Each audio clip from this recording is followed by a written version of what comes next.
We've been looking at various topics, from the Singapore market to the Malaysian market to the Filipino market, and also we talk a bit about how good feng shui can help us bring in more wealth and prosperity. So, so we're gonna have this short session of a chit chat, panel discussion. We just lay down some ground rules. All right. So if you have questions, you can actually write them down, right, on a piece of paper, or you can actually put up your hand. They'll bring the mic to you. We will focus on what has been presented and discussed. We try to keep race, language, religion, and politics out of everything. All right. So let's focus on what has been presented to us. All right. Anyone has a first question? Right. Okay. There's a mic there. Hi. Okay. Julius, hi. It's Chris. Hi, Chris. Hi. I got a question on your point about pre-selling prices and the secondary market. You said that the secondary market, you could actually fetch a better price than what was a pre-selling. That's right. That's right. Can you explain a little bit? Okay, so some of these older projects have maintained their selling prices, whereas if you compare it, like these projects probably have been completed 10 years ago, 15 years ago. There has been some capital appreciation, but this disparity is there, like about 30 to 40% disparity between the secondary market and the pre-selling market. So there would be opportunities to just purchase a secondary condo unit if you can find it, because usually, again, that's the difficulty in finding those properties. Okay. Right, Julius, I have another question for you. The audience would like to know about the capital appreciation of. You did some numbers and all that. What's the capital appreciation for the Philippines property market? How is it before and how is it now? Well, the capital appreciation has been quite stable. It would range between 5 to 8% depending on the CBD. And these are for the premium and grade A development. So if I remember correctly, Makati is doing around 7% today. So it's quite attractive for these high-end projects. Okay. Still on Philippines, so quite a lot of interest. The interest rate looks pretty low now. It's about 6 to 7%. Is it going to, in your opinion, is it going to go up or is it going to come down? How does it compare with the global equity turmoil? So we were actually expecting that it would start climbing up end of this year, because the U.S. Federal Reserve has said that they would start raising their policy rates. But it seems that because of the turmoil in the Chinese markets, they will not start increasing it soon. So I would say that at least for another year, these rates would remain to be low. So it'd still be quite attractive. However, having said that, the Central Bank of the Philippines have now started to limit or watch over the banks in terms of their real estate exposure. One key learning based on the Asian financial crisis is that the exposure of the banks have to be maintained, so that the limit would be around 20% out of their total loan portfolio. Some of the banks have exceeded that slightly, so they wanted them to clamp down and do more due diligence and just really limit it. So we've seen a little bit of a tempering in terms of their lending practices, but we still think that like some banks, their portfolios, real estate exposure is quite low, so they're starting to ramp it up. Okay. All right. So, okay, this is okay. Let's say there's a Singapore private limited company that want to purchase and rent out a commercial property. What tax would this company be subject to? Can a Singaporean company own property in Manila, or do I have to set up a company there to do all this? So if the asset would have a land component and they would buy the entire property, then unfortunately not. you cannot own both a building and a land. But if the asset would be a condominium and it remains to be below 40% out of the total units in that particular building, then that company can own that asset. Yeah, so in terms of taxes, yeah, they will have to establish a local company, if I'm not mistaken. And if it's a real estate company, they will be subject to VAT if they sell it. Okay. All right. So maybe we give you a break for a while. Huh? Quite. Okay. Kenny, you talk a lot about feng shui in Malaysia and all that kind of thing, and basically a lot of positive stuff. From a feng shui perspective, is there any taboo, anything that we should be avoiding in as far as feng shui is concerned? Yeah, generally, in terms of feng shui, when we talk about feng shui, right, some may have a so-called misunderstanding or misconception that feng shui implementation must be involving a lot of so-called statues, some superstitious item and element. Actually, that is not true. The highest level of feng shui implementation actually is using the water technique, which is the highest level. Of course, in order to fully utilize this technique, usually the landed property will have a so-called stronger chance to implement, and this apply actually either in Malaysia, Singapore, so we can do the same thing.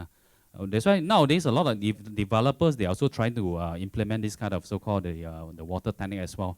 For example, when they build the condominium projects, where they put the water fountain, where the drain, where the stream, all this come in, they will use this kind of knowledge to implement, and then this will also enhance the so-called the aesthetic point of view. It will further enhance the whole project as well. Yeah, but basically we do not need to use a lot of so-called funny gadgets. Yeah, in fact, a lot of things can be replaced by, for example, the use of combination of the colors, some different so-called other items can be substituted. Actually, yeah, this so-called the taboos. Of course, another taboo is some may think that we need to use a lot of so-called talisman. Yeah, some religious belief. Actually, that is not true. Feng Shui implementation is a very scientific thing. It's all about the so-called the relativity study. It's all about how we can achieve the balance of the 5 elements in terms of the direction, how to match with the person in the house, how to match with the shareholders in the company. These are the things that we should implement instead of using a lot of things that involve with a lot of superstitious things that create a lot of so-called taboos. All right, thank you. Xian Yang, I'm going to ask you about a leasing market. I mean, the numbers that you presented look pretty depressing. I mean, there's a lot of stock. There's a lot of stock coming on stream. Rentals have fallen. Number of new tenants coming in has moderated, right? So, if I'm a first-time property investor today and I'm buying something for investment, is there any for the purpose of rental income? Any advice you want to give to a person like that who's trying to, what sort of units should I be looking at? I would say, okay, so first, because property for most of us is a major investment, right?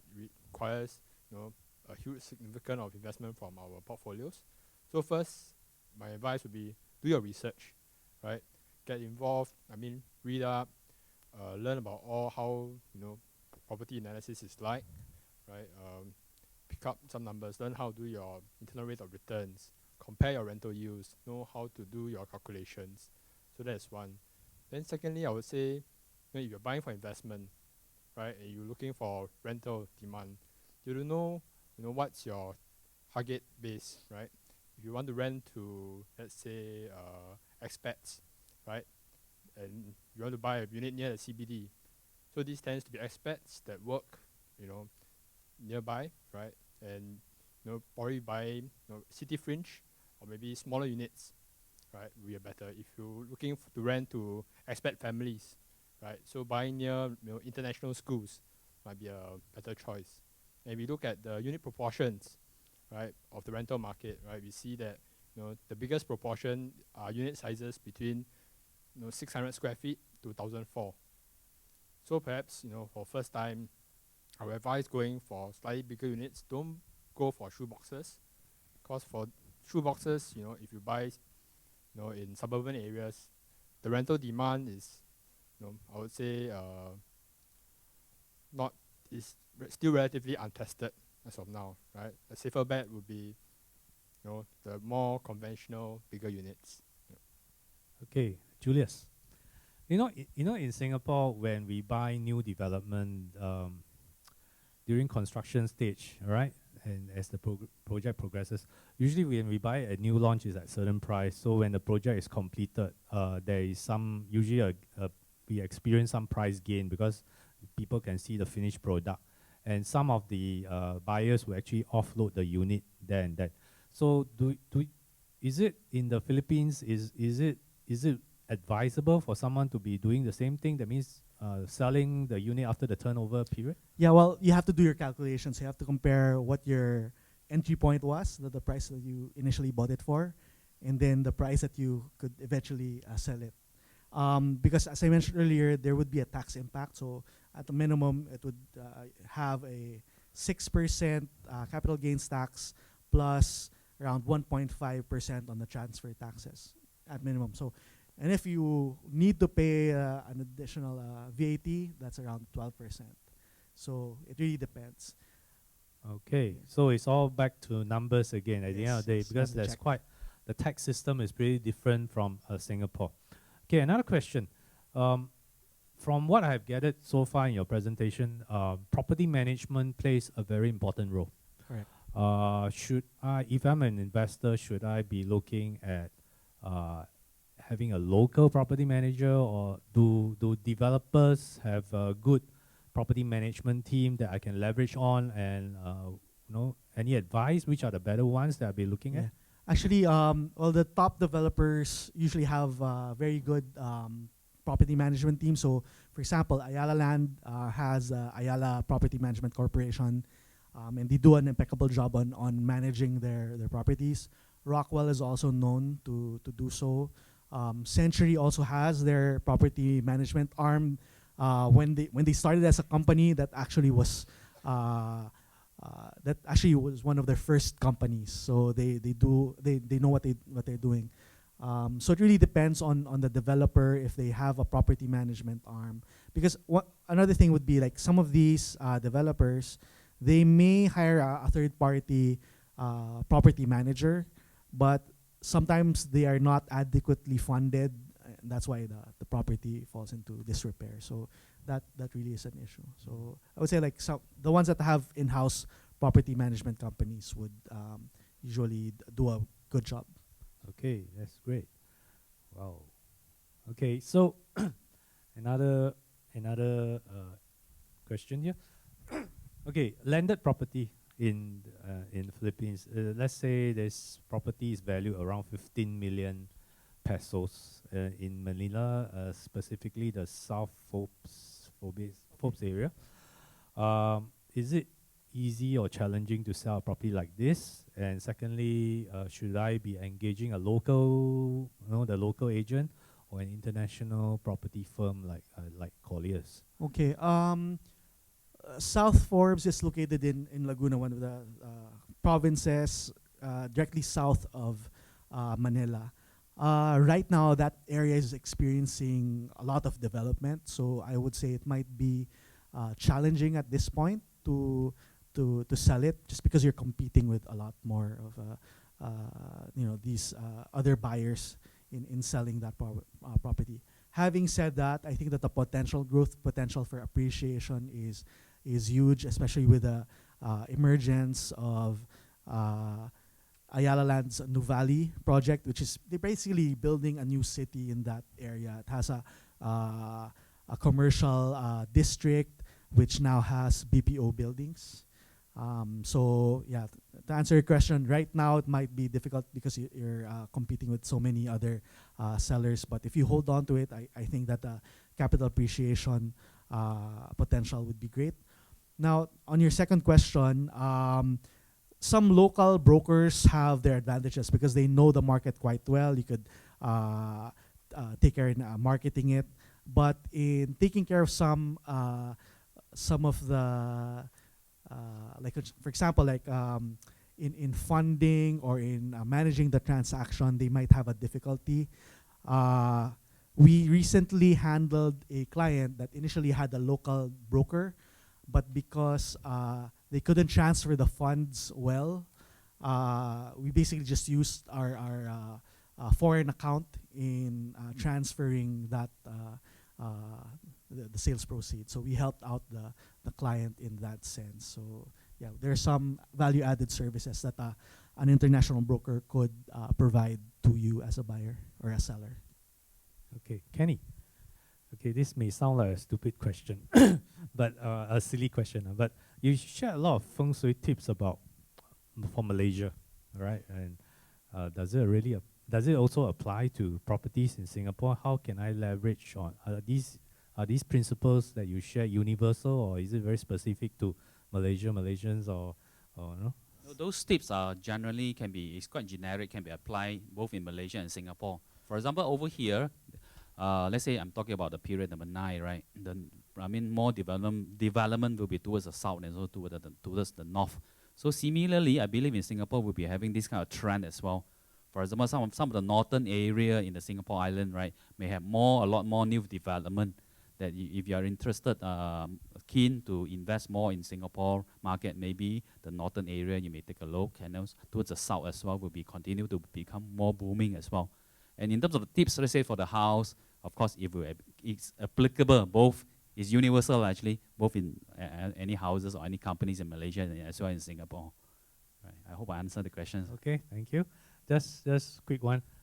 Okay, there's a gentleman there who's going to take on the mic to ask the question. Thank you.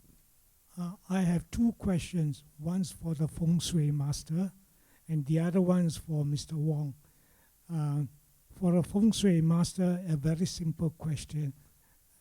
Has house number any link to the value of the house or what? Of course, the number actually carry some weight, but the weightage is very small. Of course, let's say for example, there are a bunch of good fruits, right, or a bunch of whatever good things lah. Some may want to pick the best one. Okay, let's say a row of house or condominium units, right, having number 28, number 44, right, number 14. Of course, we want to choose something that make us feel good, right? Number 28, 9, all these numbers. It carries some so-called weight. Just like when they say, should there be, let's say, no other choice, take it is okay. I mean, in Malaysia, for example, we can change the house number actually. Through they say 24, we can change to 22A, for example. Just to do some applications only. That's very simple. Of course, most of the houses, even the commercial building, right, they will also try to avoid, commonly a lot of people want to avoid the level number 14, right? Level number 44, 24, all this number. At least this is psychologically, mentally, it gives some impacts, right? Feel good factor. In terms of feng shui, it carries a little bit, not so much of weightage. In fact, anything in this universe, it also can be linked with the elements. For example, the number 9 is the fire element. Some may say, my favorable element is fire element. I want to get house number with number 9, or add some until the final digit is number 9.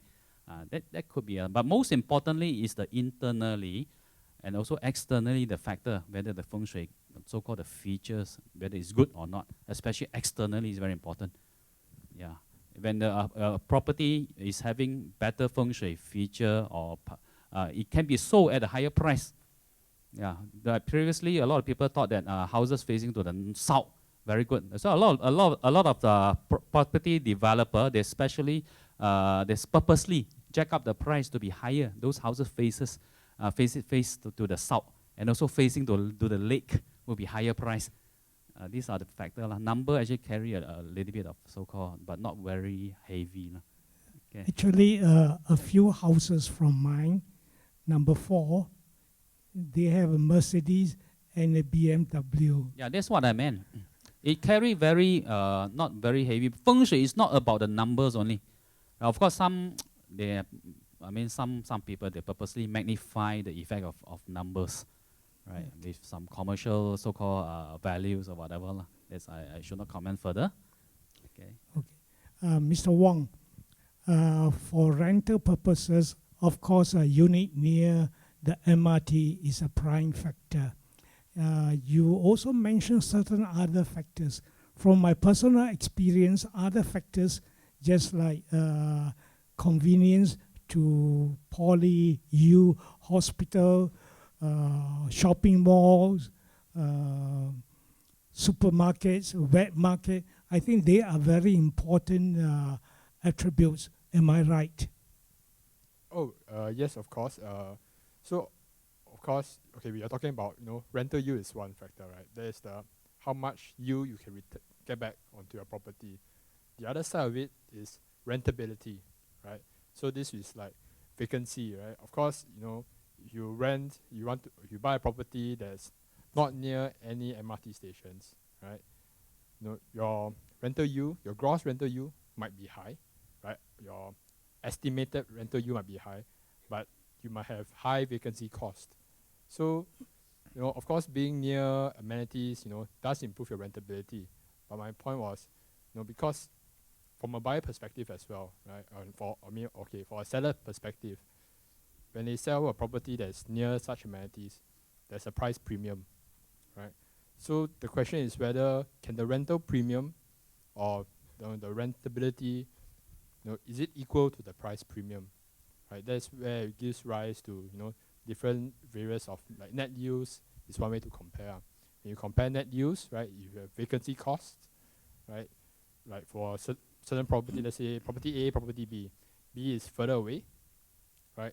You have an estimated vacancy cost, right, which should be higher than property A, nearer to MRT. Then once you have your figures, you can make a more informed decision at the end of the day. From my personal experience, I have a unit in a 600 units project. The facade is ordinary, nothing outstanding. But since 2010, November till now, it has not been vacant. But I waited for 2 months for the first tenant because at that time there were hundreds of units for rental. So I got a Korean student. She wanted it for 14 months. So it ended in December 2011. But she moved out 3 or 4 days earlier. An agent brought a local couple to look at the unit. So they wanted it. So they're moving even in December. Since then, it has not been vacant. The local couple pay me 4,500. By the way, it's 1,302 square feet, 4,500 for 2 years. And before the end of 2 years, he indicated his interest to continue for another year. I said, okay. Now, at that time, the rental was much higher. So I charged him 5,000. He accepted it. And then before the tenancy ended, again, 2 or 3 months, he talked to me. So he wanted a further 1 or 2 years. I said, okay, you renew for 2 years. I give you a 5% discount. So instead of 5,000, he was paying me 4,750. He's a very good tenant. Never bother us about this and that and so on. Everything he will do, get somebody to do it on his own. So, from January next year, I intend to lower my rental again to 4,600. That is according to the normal trend. And I haven't spoken to him about this. Sometimes he delay paying me. For example, once he delayed for 3 months, but he let us know that he will be away. So when he came back, after 3 months, he paid me 6 months. Very good. So we just had I think that what he's doing as a landlord is very, very practical. Because he has got a good tenant, right? And then what he is doing is trying to keep the tenant. And by doing so, you actually avoid having the unit vacant, which is your downtime. All right. So I think you're doing pretty okay, doing very well. Do we have another question somewhere over there? You just took the mic. No. Okay. So I think actually that was my next question. What are you gonna do to if I'm having difficulty renting out my unit? All right. What would be something? What would be your practical advice? I'm gonna ask you next. So now there's a question from the floor behind. So go ahead, sir. This question is for Julius. Relating to the answer that you gave earlier, relating to a Singapore company buying a commercial property in the Philippines to be rented out. I understand that in Philippines, in order that you rent out a property, you need to first, if it is a new property, you need to register with, I think, a trade body or get a registration before you rent out. Is that true? Well, yes, you do need to register your that you are renting. You need to establish a local company to be able to lease it out.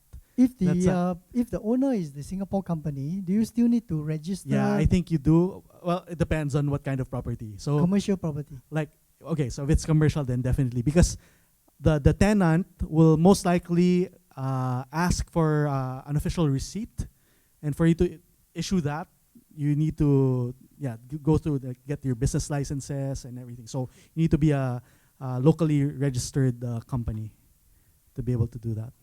I'm not too sure about that. That's why I'm asking, because Yeah. I think there were a lot of confusion. Yes. In the, I think the law, they mention about registration, but they also have the term alien companies, which means non-resident companies owning. Okay, unless you're having a physical presence, which means you're operating the commercial unit yourself. My understanding is that you don't have to have the registration of a branch there. On the other hand, you need to have some sort of a commercial certificate or something like that before you start renting it out. And in Philippines, especially like for example in Manila, you are required to pay 2 types of tax. I'm not sure if correct, because in Philippines you practice the American style of federal tax and national tax. So I understand that the rental that is received is subject to 2 types of tax. One is the federal tax level. The other one is the national tax level. It's just a national tax. It is only one, is it? Yes. How about the federal? There's no federal tax. Okay, because in the there might be some local taxes, but that's paid probably once a year when you register your business. So they'll just base it on your performance during the previous year. So when you re-register your business permits for the current year, then they'll tax you for the previous year. Yeah, but being a alien company, you call it that way, there is no registration, so there's only the national tax, right? I think even the local taxes would apply. I'm not too sure, but that's what I thought. Yeah. Does it mean then that the foreign company has to register with 2 tax departments? One is the national level, the other one is the local tax. Yes. So you would have to register with the Bureau of Internal Revenue for the national taxes. Yes. And then when you get your business permits, you will be taxed for your local business taxes. Yeah. The other thing is, does the foreign company pay the tax directly to the tax department? Because being a foreign company, normally most national tax law will require the payer to withhold tax because they are paying to a non-resident. So is the tax accountable by the tenant or the landlord in this case? Well, the tenant will have to withhold a certain portion, but you, at the end of the day, if you're profitable, if you're subject to income taxes, well, you have to file your income taxes anyway and declare whatever, if you made a profit or loss, and then file, pay the appropriate taxes if they apply. So to answer your question, yes, you would have to register locally. But I would say that as long as you have, like a local accountant to represent you, they could do all of the paperwork. You could do it online. I know that the facilities are already there in place, and you could pay through a bank. So yeah, having a local like accountant would help you in those matters. Okay, can I change topic?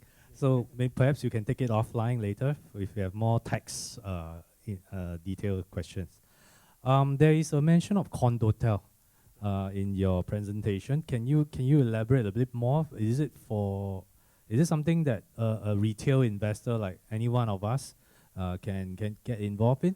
For Condotel developments, is it the whole development is a Condotel, or can I just buy a residential unit and convert it into a Condotel?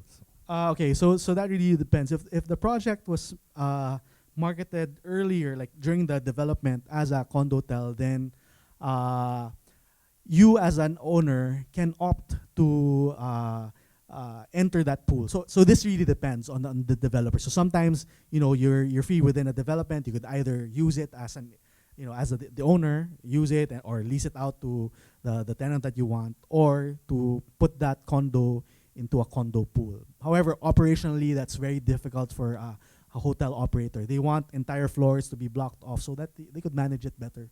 So in the newer Condotel developments, only a select unit or select floors are allocated for the Condotel, and then some of the floors could be for residential use, either for your own use or for your tenant. So it would really depend on the developer and how to structure it.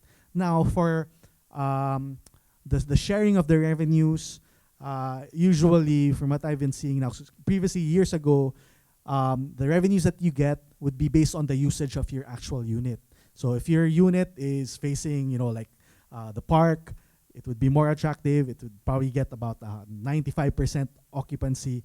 Then you get the appropriate level of revenues compared to another unit that's barely used. So they would probably lose money.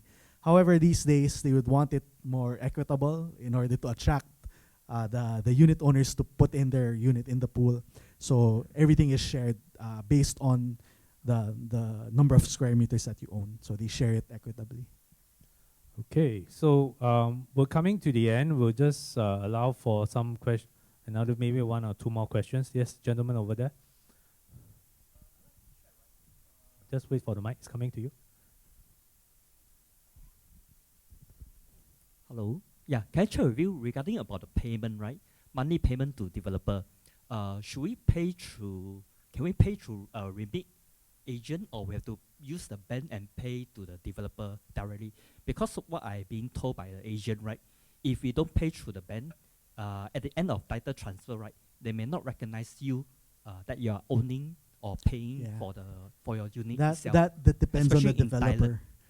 That depends on the developer. Some of them do not have the appropriate monitoring system yet to track the payment. So sometimes they receive the payment, they don't know who the buyer is. So that's common with the newer developers. Whereas some of the developers that have been in the game for more than a decade usually have these things in place. But I would still recommend that you do it in their accredited banks, where they're they partner usually with a bank or a remittance center for their payments. So they have those systems in place already. But in general, it really depends on the developer and how well their systems are. Okay, so I think maybe one last question from the gentleman in front here.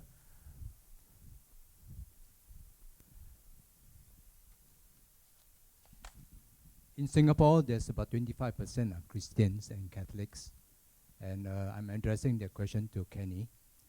Fundamentalist Christian says it's taboo for feng shui because there's a lot of connotation of superstitious statues and whatnot. So we can understand their feeling that it is forbidden by God. Now the question is that what you are saying is that feng shui, good feng shui or the top level feng shui is very scientific. How can you prove it is scientific? The question is that I'm a Christian and I'm a new agent, but I have to take consideration on the buyer and sellers what they want.